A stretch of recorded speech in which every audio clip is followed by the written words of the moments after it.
السلام علیکم ورحمۃ اللہ تعالی وبرکاتہ نحمده ونصلی علی رسوله الکریم اما بعد فاعوذ باللہ من الشیطان الرجیم بسم اللہ الرحمن الرحیم۔ Welcome to my YouTube channel Deeni Baatein bye Jaish Misbahi میں میں آپ کو خوش آمدید کہتا ہوں۔ آج میں آپ کی خدمت میں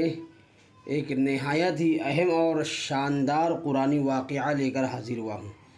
اور اسی واقعے کی وجہ سے قرآن مجید کی اس سورہ کا نام سورۃ البقرہ یعنی گائے والی سورہ رکھا گیا ہے۔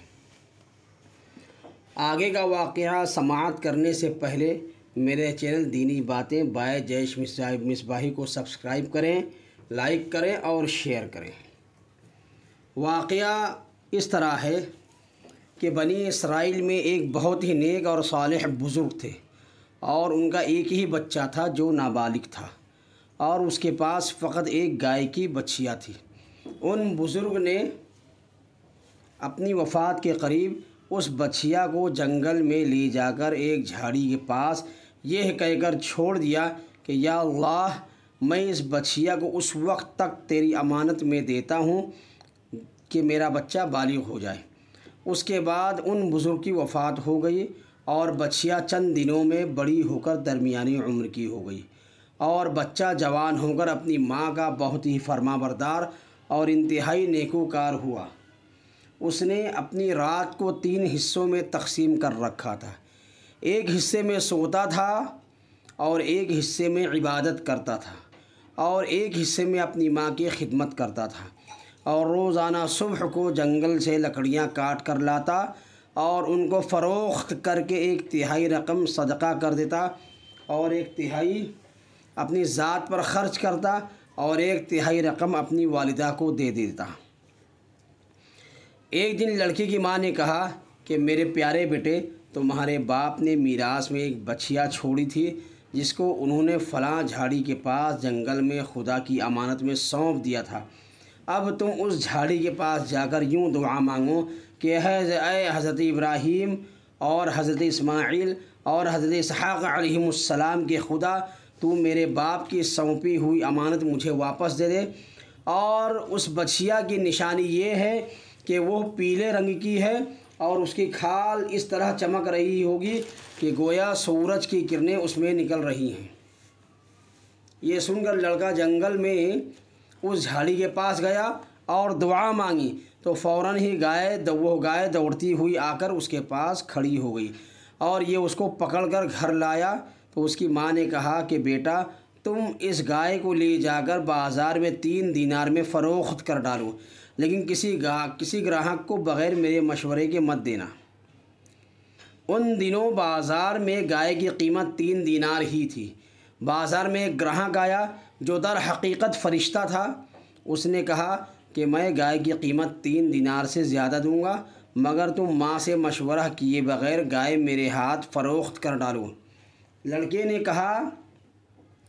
کہ تم خواہ کتنی بھی زیادہ قیمت دو، مگر میں اپنی ماں سے مشورہ کیے بغیر ہرگز اس گائے کو نہیں بیچوں گا۔ لڑکے نے سارا ماجرا بیان کیا تو ماں نے کہا کہ یہ گراہک شاید کوئی فرشتہ ہو، تو اے بیٹا، تم اس سے مشورہ کرو کہ ہم اس گائے کو ابھی فروخت کریں یا نہ کریں۔ چنانچہ لڑکے نے بازار میں جب اس گراہک سے مشورہ کیا تو اس نے کہا کہ ابھی تم اس گائے کو فروخت نہ کرو، آئندہ اس گائے کو حضرت موسیٰ علیہ السلام کے لوگ خریدیں گے، تو تم اس گائے کے چمڑے میں بھر کر سونا، اس کی قیمت طلب کرنا، تو وہ لوگ اتنی ہی قیمت دے کر خریدیں گے۔ چنانچہ چند ہی دنوں کے بعد بنی اسرائیل کے ایک بہت مالدار آدمی کو، جس کا نام عامل تھا، اس کے چچا کے دونوں لڑکوں نے قتل کر دیا اور اس کی لاش کو ایک ویرانے میں ڈال دیا۔ صبح کو قاتل کی تلاش شروع ہوئی، مگر جب کوئی سراغ نہ ملا تو کچھ لوگ حضرت موسیٰ علیہ السلام کی خدمت میں حاضر ہوئے اور قاتل کا پتہ پوچھا، تو آپ نے فرمایا کہ تم لوگ ایک گائے ذبح کرو اور اس کی زبان یا دم کی ہڈی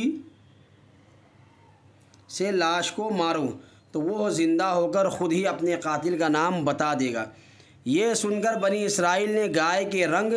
اس کی عمر وغیرہ کے بارے میں بحث و قریش شروع کر دی، اور بالآخر جب وہ اچھی طرح سمجھ گئے کہ فلاں قسم کی گائے چاہیے تو ایسی گائے کی تلاش شروع کر دی، یہاں تک کہ جب یہ لوگ اس لڑکے کی گائے کے پاس پہنچے تو ہو بہو یہ ایسی ہی گائے تھی جس کی ان لوگوں کو ضرورت تھی۔ چنانچہ ان لوگوں نے گائے کو اس کے چمڑے میں بھر کر سونا اس کی قیمت دے کر خریدا اور ذبح کر کے اس کی زبان یا دم کی ہڈی سے مقتول کی لاش کو مارا تو وہ زندہ ہو کر بول اٹھا کہ میرے قاتل میرے چچا کے دونوں لڑکے ہیں جنہوں نے میرے مال کی لالچ میں مجھ کو قتل کر دیا ہے۔ یہ بتا کر پھر وہ مر گیا۔ چنانچہ ان دونوں قاتلوں کو قصاص میں قتل کر دیا گیا، اور مرد صالح کا لڑکا جو اپنی ماں کا فرما بردار تھا کثیر دولت سے مالا مال ہو گیا۔ اس پورے واقعے کو قرآن مجید کی مقدس آیتوں میں اس طرح بیان فرمایا گیا ہے، جو کہ پارہ نمبر 1 سورہ بقرہ میں ہے۔ آیت میں تلاوت کرتا ہوں، آپ بغور سماعت فرمائیے۔ وَإِذْ قَالَ مُوسَىٰ لِقَوْمِهِ إِنَّ اللَّهَ يَأْمُرُكُمْ أَن تَذْبَحُوا بَقَرَةً قَالُوا أَتَتَّخِذُنَا هُزُوًا قَالَ أَعُوذُ بِاللَّهِ أَنْ أَكُونَ مِنَ الْجَاهِلِينَ قَالُوا ادْعُ لَنَا رَبَّكَ يُبَيِّن لَّنَا مَا هِيَ قال إنه يقول إنها بقرة لا فارض ولا بكر عوان بين ذلك فافعلوا ما تؤمرون قالوا ادعوا لنا ربك يبين لنا ما لونها قال إنه يقول إنها بقرة صفراء فاقع لونها تسر الناظرين قالوا ادعوا لنا ربك يبين لنا ما هي إن البقرة تشابه علينا وإنا إن شاء الله لمهتدون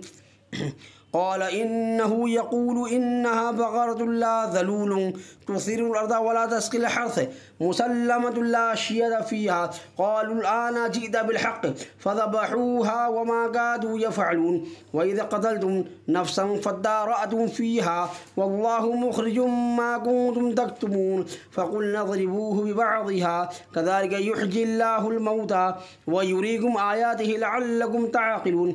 اس کا ترجمہ میں آپ کو سناتا ہوں، ترجمہ سنیے۔ اور جب حضرت موسیٰ نے اپنی قوم سے فرمایا کہ خدا تمہیں حکم دیتا ہے کہ ایک گائے ذبح کرو، تو وہ لوگ بولے کہ کیا آپ ہم سے مذاق کرتے ہیں؟ تو آپ نے فرمایا کہ خدا کی پناہ میں جاہلوں میں سے ہو جاؤں۔ تو ان لوگوں نے کہا کہ آپ اپنے رب سے دعا کیجئے کہ وہ ہمیں بتا دے کہ کیسی گائے ہونی چاہیے۔ تو آپ نے فرمایا کہ اللہ تعالیٰ فرماتا ہے کہ وہ ایسی گائے ہو جو بوڑھی ہو نہ بچھیا، بلکہ ان دونوں عمروں کے درمیان ہو، تو تم کرو جس کا تمہیں حکم ہوتا ہے۔ وہ لوگ بولے کہ آپ اپنے رب سے دعا کیجئے کہ وہ ہمیں بتا دے کہ اس کا رنگ کیسا ہو۔ تو آپ نے فرمایا کہ اللہ تعالیٰ فرماتا ہے کہ وہ ایک پیلی گائے ہو جس کی رنگت ڈہڈہاتی ہو، جو دیکھنے والوں کو خوش کر دے۔ وہ بولے